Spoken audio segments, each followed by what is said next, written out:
Dear student, इस video में हम लोग पढ़ेंगे एक्सरसाइज 5.2 जो कि अर्थमेटिक प्रोग्रेशन जिसे समांतर श्रेणी कहते हैं, क्लास 10 का मैथ है। बहुत इजी तरीके से आपको बताया जाएगा, जिसमें से पूरी चीज़ें आपके दिमाग में सेट हो जाएगी।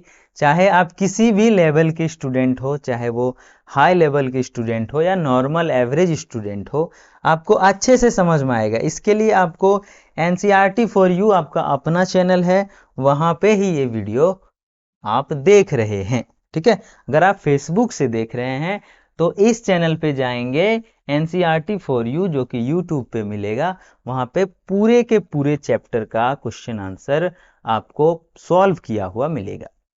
अभी हम लोग प्रश्नावली 5.2 का पहला क्वेश्चन है कि तालिका में रिक्त स्थान को भरिए। यहाँ पे आप देख सकते हैं हमारे पास A दिया हुआ है, D दिया हुआ है, N दिया हुआ है और आपको AN ज्ञात करना है। एक सूत्र हमने लिख दिया यहाँ पे, AN बराबर होता है A plus N minus 1 into D। इस क्वेश्चन को आप अपने जहन में पूरी तरह से बैठा लीजिए। इसका कारण यह है कि इस पूरे चैप्टर में इस सूत्र का आपको उपयोग करना है। आइए हम लोग सॉल्व करते हैं प्रश्नावली 5.2 का पहला क्वेश्चन। क्या कहता है? कहता है कि ए हमारे पास दिया हुआ है, इसका ये अर्थ है, पूरा समझ लीजिए अच्छे से ताकि अगला क्वेश्चन हम लोग थोड़ा फास्ट बनाएंगे।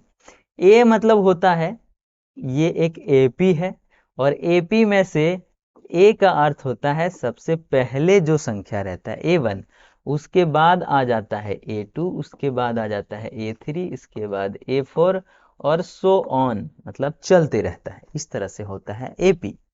अब डी का क्या अर्थ है?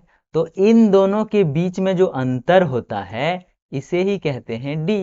पिछले वीडियो में अगर आप चैप्टर 5.1 नहीं देखें तो देख लेंगे तो पूरी तरह से आपको समझ में आ जाएगा। अब एन क्या है भाई? ये नया टर्म आया है जो कि 5.1 में नहीं दिखाया गया है। तो एन क्या है? तो इन संख्याओं को जोड़ देते हैं। मान के चलते हैं यहाँ ये 5 है, ये 6 है, ये 7 है, इतना दूर तक है। तो ये जो 7 है, 7वां नंबर कितना, मतलब इस एपी में कितनी संख्याएं दिया गया है वो बताता है एन, यानी कि 8 संख्या दिया गया है। कितना? 8। ठीक है, तो चीजें समझ गए। हमें निकालना ये है, हमारे पास पहला संख्या दिया गया है, दोनों में जो अंतर आता है वो दिया गया है, और कितनी संख्या इसमें है? तो 8 संख्याएं हैं। कितना? ये वाला 1 है, 2 है, 3 है, 4 है, 5 है, 6 है, 7 है, 8। यहां पर कौन संख्या लिखाएगा ये आपको पता करना है। क्या करना है? ये। और इसे पता करने के लिए आपका ये फॉर्मूला है AN बराबर A plus N minus 1 into D. ठीक है, आइए जैसे ही हम इस फॉर्मूले का यूज करते हैं डियर स्टूडेंट, तो हमें फटाक से मिल जाता है AN, क्योंकि सब कुछ तो दिया गया है, तो AN बराबर ही निकालना है। ठीक है, हाँ, आपको AN निकालना है। फॉर्मूला होता है A plus N minus 1 into d. A हमारा दिया गया है 7। कितना दिया गया है? यहाँ पे देखिए 7। डी कितना दिया गया है? 3। और एन कितना दिया गया है? 8। 8 में 1 घटा देंगे। और डी कितना दिया गया है? तो 3, तो यहाँ पे लिख देंगे 3। कोई दिक्कत, कोई समस्या नहीं होना चाहिए। निकाल दीजिए 7। 8 में 1 गया 7, उसमें 3 से गुना करेंगे, 7 और 7 या 21, यानी कि हो गया 28। एन कितना हो गया भाई? AN बराबर 28। कितना हो गया? AN बराबर 28। यही हो गया आपका आंसर। कोई दिक्कत नहीं होना चाहिए। अगर दिक्कत नहीं हुआ तो चलेंगे हम लोग अगले क्वेश्चन में। अगला क्वेश्चन में अबर डी निकालना है। ठीक है, थोड़ा सा ट्विस्ट किया गया है, पर इस ट्विस्ट को हम लोग अच्छे से लेंगे। ध्यान से देखिए, ध्यान यही देना है कि हमारे पास एक फॉर्मूला दिया गया है। क्या? AN बराबर A plus N minus 1 into D. यही तो दिया है। ये फॉर्मूला अगर याद है तो चलिए, AN के जगह पे 0 दिया गया है, A के जगह पे -18 दिया गया है, और N 10 दिया गया। कितना? 10, 10 में 1 घटा देंगे क्योंकि n-1 है, और d हमें प्राप्त करना है तो d को d रहने देते हैं और कुछ नहीं करेंगे। यहाँ पे इधर 0 है, 18 यहाँ पे माइनस का 18 है, और 10 में 1 जाएगा तो प्लस का 9 हो जाएगा, और d को यहाँ पर गुना कर देंगे, क्या करेंगे 9d हो जाएगा। ठीक है, कोई दिक्कत नहीं होना चाहिए यहाँ तक। ये 18 माइनस में है, इधर जाएगा तो प्लस में 18 हो जाएगा। ठीक है, और इधर 9d है हमारे पास। इस 9 को अगर आप पढ़े होंगे तो 18 से कैंसिल कर सकते हैं 2 बार में, यानी कि d बराबर हो गया 2। क्या हो गया 2। तो रिक्त स्थान में क्या भराएगा 2 भरा गया, कोई दिक्कत नहीं। चलिए अभी चलते हैं हम लोग और एक अगला क्वेश्चन, तीसरा क्वेश्चन। तालिका में रिक्त स्थान को भरिए और हमारे रिक्त स्थान कैसे हैं, तो आइए देखते हैं।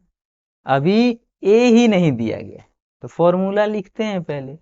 an बराबर, अच्छा थोड़ा मोटा कर देते हैं,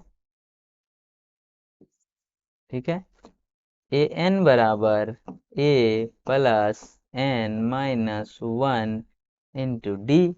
अब जो है वो चीजें बैठा देते हैं। an दिया गया है -5 और a तो पता नहीं तो उसको वैसे ही रहने देते हैं। अभी n दिया गया है 18, कितना दिया गया है 18, ठीक है, और इसमें घटा देंगे 1, कितना घटाएंगे 1, और यहाँ पे d हमारा कितना दिया गया -3, तो लिख देंगे -3।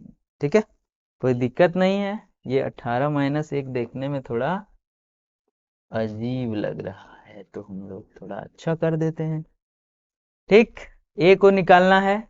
अभी देख लीजिए, ये हो गया -5 बराबर a जोड़ 18 में 1 गया तो 17, और यहाँ पे गुना है -3 का। ठीक, यानी कि यहाँ पर हो जाएगा -5, ठीक है, a का a रहेगा, और ये -3 प्लस 17 से गुना होगा तो -17 तिया 51 हो जाएगा। ठीक है, क्योंकि माइनस और प्लस गुना होने पर क्या हो जाता है माइनस हो जाता है। ये -51 उधर चला जाएगा तो डियर स्टूडेंट कितना बचेगा 51 इधर जाएगा, -5 पहले से है, प्लस 51 हो जाएगा, और ये हो जाएगा a। 5 चला गया 51 में तो कितना बचेगा 46, यानी कि a बराबर कितना आ गया 46, यानी कि यहाँ पे हो जाएगा 46। ठीक है, कोई दिक्कत कोई डाउट नहीं होना चाहिए। चलिए, तो ये था आपका क्वेश्चन नंबर 1 5.2 का, जिसमें से चौथा क्वेश्चन n निकालना है, आपको निकालना है। 5वां नंबर में an फाइंड करना है, जो शुरू के क्वेश्चन में जैसे किए थे an को निकालना है, तो वो आप निकाल लेंगे। अभी हम लोग नेक्स्ट वीडियो में पढ़ेंगे क्वेश्चन नंबर 2, जिसमें सही उत्तर चुनिए। 4 ऑप्शन दिया गया है और इसका 30वां पद क्या होगा ये आपको चुन के बताना है। तो कैसे बनाएंगे नेक्स्ट वीडियो में आपको हम बताएंगे, तो बने रहें इस वीडियो में। ठीक है, हाँ, इस चैनल पे बने रहें। अगर आप चैनल में नए हैं तो सब्सक्राइब कर देंगे, अपने दोस्तों को भी शेयर करेंगे, ताकि यहाँ पे क्लास 10 का साइंस, मैथ, इंग्लिश और सोशल साइंस सभी प्रकार के तैयारियां कराई जाती है। मिलते हैं ऐसे ही नए वीडियो में। Take care, bye bye.